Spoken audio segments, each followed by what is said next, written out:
Özgür balonların çekilişini.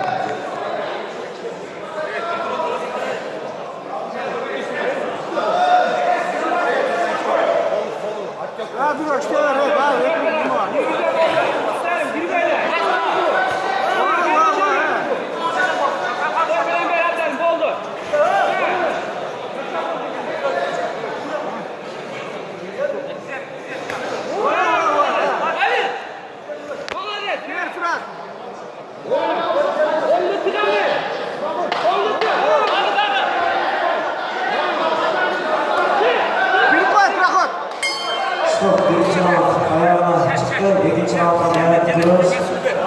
Dayak Tursun 77 kilogram. Korkmuş Mesut Bekmurza. Samat Abdülhamid Samat Canlat. Atlanar ikinci cuk. Dayak Tursun.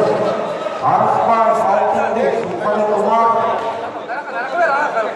Tolkunbek Nurcigit. Umur Görmez.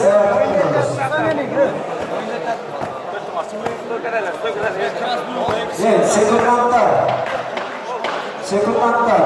Ekran ama sekundant. Yerden marş koy. Yerden marş koy. Yerden açı. Yerden. Boşa beni aç koy. Kapı var be kapı. İki sekundantlar. Birisi kamerada olsun öyle. Birisi candan birisi smash vergeli. Gelecek sataylı. İki sekundant. Kızıl kılıç. Bak. 3 gol gitti.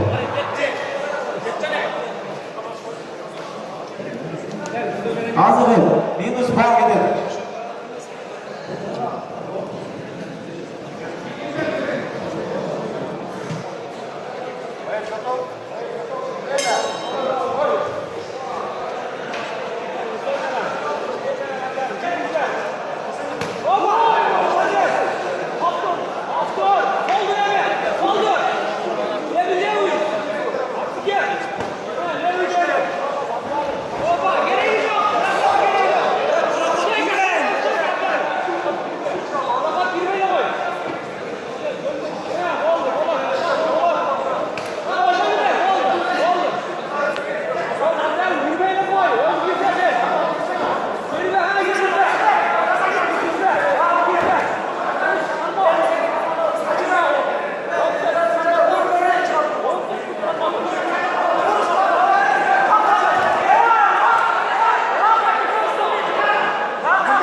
Жақшылығымыз болды, оншауыз. Өткен қалақтай көрсетті.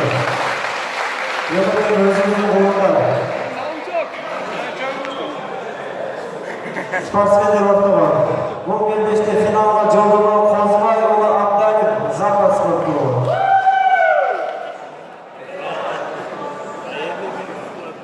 84 килограмм. Өсен Өмірбек Мырза, Көкбұрыш, Запад